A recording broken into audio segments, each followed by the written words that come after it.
Miriam Margoyles.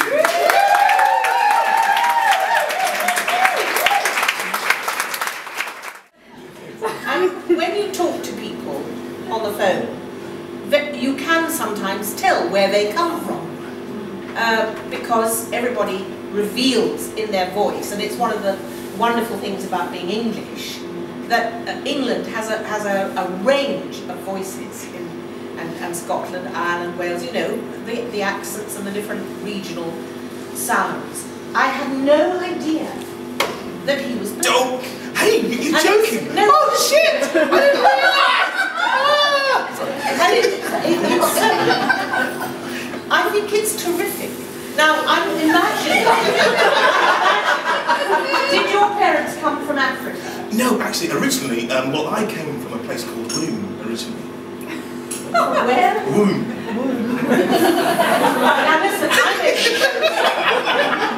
just tell me where your parents My came. Caribbean, they're from Jamaica. I can't hear that at all. Oh, sorry. So can you do Jamaican? Yes. Will you do it? Well, man, you know, we're going down the Woolwich tonight, man. That's right. I can't. I'm pretty good at voices, but I can't do Jamaican. I think we had a dad who was... It's an embarrassment. No. It's an embarrassment. But then, don't you think that Jamaican is kind of, in some ways, Welsh? No, sort of, not at all Welsh. Yeah, well, when my dad used to get very angry with me, which is all the time, he'd go what we call subsonic, and he would speak so fast, you'd sort of catch every other word, and then mentally you would slow the words down in your head to understand what he said, and he was. And it would be sort of, he'd be sort of telling me off for being late, or coming back from not doing my homework or something, or you know, you have that fanciful idea that you're going to run a theatre in Woolwich, boy!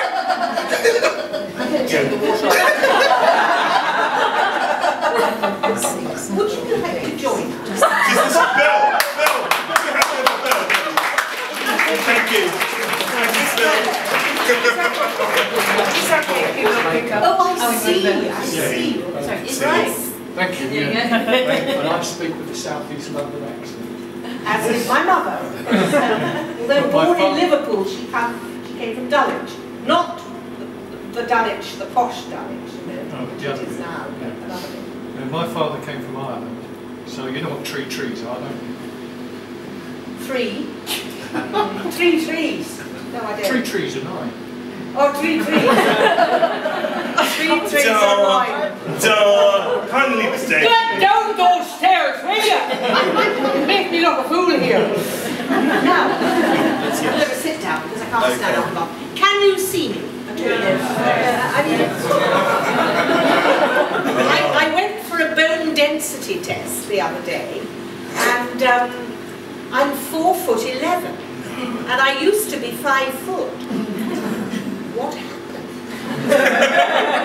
What happened to the inch, as the actress said to the picture? It's what happens when you grow old. You lose height and you gain width. So it's not a great situation to be in. Why did I start talking about that? I don't know. Anyway, are you going to ask me questions, or are they going to ask me? Well, what we're going to do, guys, is if we just get through what we're going to do, and then towards the end, or then we can ask some questions and put you out there, because then we can sort of understand why it's so important that Miriam has come today, because we have another announcement to say we're launching something which is right up Miriam Street.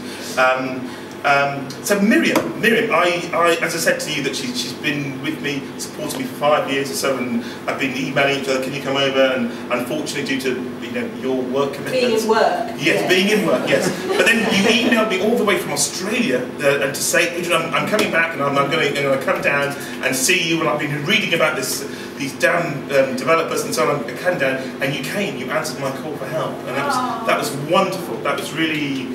Well, I think that those of us who are lucky enough to be working, and you know, sometimes we're not, everybody knows that, we should be doing what I'm doing, going around the places which are under threat, and bringing audiences in and trying to make people aware that there is a theatre which has so much to offer, a place where you can go and forget things and learn things and laugh. I went to Eastbourne, for God's sake, the other day. You know, I mean, it's not on my list of favourite places, but my friend Ken Dodd was here at Eastbourne, and I went to see him. And I can tell you, he's 85, and he played for 5 hours. We were exhausted. Never mind him. But if you get the chance, go and see Ken Dodd while he's still alive. Because he is musical, he is theatre, he is entertainment, he is funny and fast and clever. And it was just revelatory. And of course he wouldn't come and play here because he wouldn't get enough money out of it. And he does it for the money, he has to, that's his life. But go and support people like Ken Dodd. Really go to those funny little end of the pier places. Yes, yes. And come here to this. I want to have a tour around it because I haven't seen it. Yes. So what we've done is we emailed lots of performers and said about the space and about this wonderful area here, which is, so we hope to sort of have actually plays. And I know there's this guy, you probably never heard of him, he's called Dylan Thomas. And I know that because she loves Dylan Thomas. And who's doing a one-man show. There's I know that guy. Yes, Mr. Richard. What's his name? Newton. Oh no, I didn't know there was another man doing a show there. Heron? Yes. Well, anyway, whoever it is, get people down here. That's the kind of thing that we, in this small space, works fantastic. How we've supported ourselves is we've had things like roller disco, which Miriam will be demonstrating later on. Then we've had film shoots, and another guy that you've probably never heard of, his name's Danny Boyle, that was it. LaRue is the one I know. Yes. Who's heard of Danny LaRue? Yeah. Hello. Hello. Apologies. That's all right, darling. I hope there's a seat. Let's sneak in. Can you find someone? What kept you? Matisse. Who? Matisse. You were at an exhibition? Yeah. Well, I don't mind playing second fiddle to him. Thank you so much. Excellent, excellent. And then have you paid?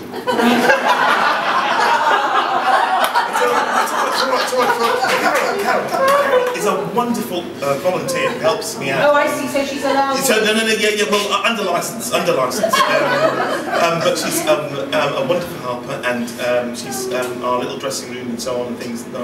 But we have survived, and it has been it has sometimes, I ask myself, why Woolwich, why this area? But when you realise how many theatres aren't in this area, in Greenwich as a whole, so you've got like 31 in Camden area, you've got sort of 17 in Islington, in East London you've got sort of 12, and in this area you've only got 8 spread out in Greenwich, and in this Woolwich you've got perhaps the Young People's Theatre, and then you've got this space, which is sort of... When was this filmed? This was built in 1955. Well, it was started before the war, and then some German guy had world domination ideas, and so it was stopped for a bit, and then it carried on and was finished in 1955. I paid him.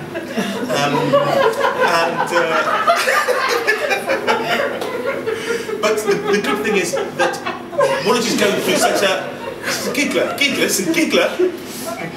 Get on with it, darling. No, right. But Woolwich is going through a transformation with many migrating people coming to Woolwich, and they want places to go out. Is that right? And they want culture. They don't just go to a pub or go to a lap dancing place. That's my next venture. But spaces like this are very important. So I'm only batting on what I've been going on for the last 5 years. It's not like a stuck record, but it's important, and little steps make big steps. So anyway, but going on and going on. So with that, I was going to say to Miriam about our wonderful theatre, because I know that Miriam loves, you know, and also we've turned down so many people to be here, because, you know, we went to the National, but we thought we were going to rename this building the National, because I know that Miriam would love to be at the National. Yes, I've always wanted to be at the National. Well, you are, for one night So only, for you one are. night, I'm at the National. This is the National Theatre Theatre Woolwich. I mean, the National Theatre actually was started in South East 1 by Lillian Bayliss all those years ago, and it is the old Vic. That is the original National Theatre. And really, I think the auditorium, one of the auditoria at the National Theatre, should have been called the Bayliss, not the Cottesloe, who happened to be the chairman of the board when it was founded. He was just a businessman. But Lillian Bayliss, a woman, a teacher, a wonderful, I don't know when she died, I think she died in the 20s, but she started the National Theatre. And she is the person who should be named. So if you get a studio theatre going here, call it the Bayliss. I'm going to call it the Margoyles. No, don't call it that. Don't call it that. Because that doesn't mean anything. But I think it does. I call think it it the does. Bayliss. That's what I'm telling you. Anyway, you can ask me. It's a question. You aren't going to ask me any questions. Okay, yeah. So your bank details, please. Sorry. No. I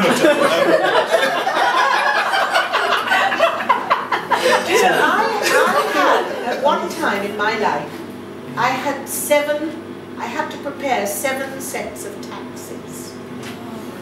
Now, I'm not somebody who groans about taxes, because I think it's a privilege. If you're earning, you should be prepared to pay. And from that, you will gather that my politics are on the left. So anybody who's on the right here, that's fine. You know, you can't help it. I just don't agree with you.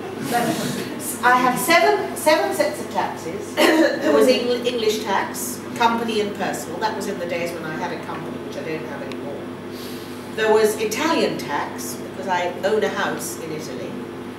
There was American tax, company and personal, state and federal. So I really was paying out a hell of a lot of money to accountants. But at least one of them was Jewish. So I knew I was getting value for money there.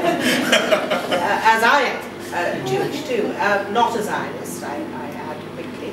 But I never grumble about paying taxes. I think it's offensive for people to grumble. If you're earning, you can afford it. And if you can't, then you shouldn't be taxed. But this government, is quite happy to tax the poor and let the rich concoct schemes to get away with not paying tax. Yes. So, remember when it comes to the elections, what do you think about that? Nobody really likes politicians. I'm not mad about Ed Miliband. I don't hate him or anything. I dislike Cameron. I don't hate him.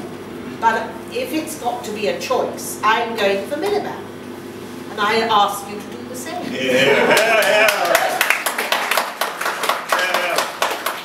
In our red room. Oh dear, what was Okay, questions first. Miriam. What is your favourite piece of lines and why? Your quote from your, what is the most line that you'd like to read out? Well, I meant to bring a whole heap of stuff today and I couldn't find it. That's what my life is like. I asked Adrian to print out the first paragraphs of Bleak House. Has anybody here read Bleak House by any chance? Nobody? Yes. Yes, do I hear a solitary yes? I've read it a You long read time it. ago. Well, I'm mad about Charles Dickens, and his bicentenary was 2 years ago, and he was, to my mind, as great as Shakespeare, the most wonderful writer, and he created over 2,000 characters. Nobody in the history of the world has created more, except the writer of the Bible, perhaps, and presumably he was assisted from on high. And there are many characters, and I might act for you one or two in the course of this evening. I won't be too long, don't worry. But I think as a writer of prose, he was also fantastic. And this little excerpt, which probably will bore you the knickers off you, but never mind, you're going to have to listen. It's an example of a writer at the top of his powers, enjoying every word. Bleak House is set in the legal world of London, and it casts a swathe, it cuts a swathe through English society, and really very much as it was then is it now. We have not changed. The bad things have not changed. The poor are still with us, and the law is still with us. Anyway, let me just read you this. Chapter 1 of Bleak House. London, Michaelmas term lately over, and the Lord Chancellor sitting in Lincoln's Inn Hall. Implacable November weather. As much mud in the streets as if the waters had but newly retired from the face of the earth. And it would not be wonderful to meet a megalosaurus, 40 feet long or so, waddling like an elephantine lizard up Holborn Hill. Smoke lowering down from chimney pots, making a soft black drizzle with flakes of soot in it as big as full-grown snowflakes. Gone into mourning, one might imagine, for the death of the sun. Dogs, undistinguishable in mire, horses scarcely better, splashed to their very blinkers, foot passengers, jostling one another's umbrellas in a general infection of ill temper, and losing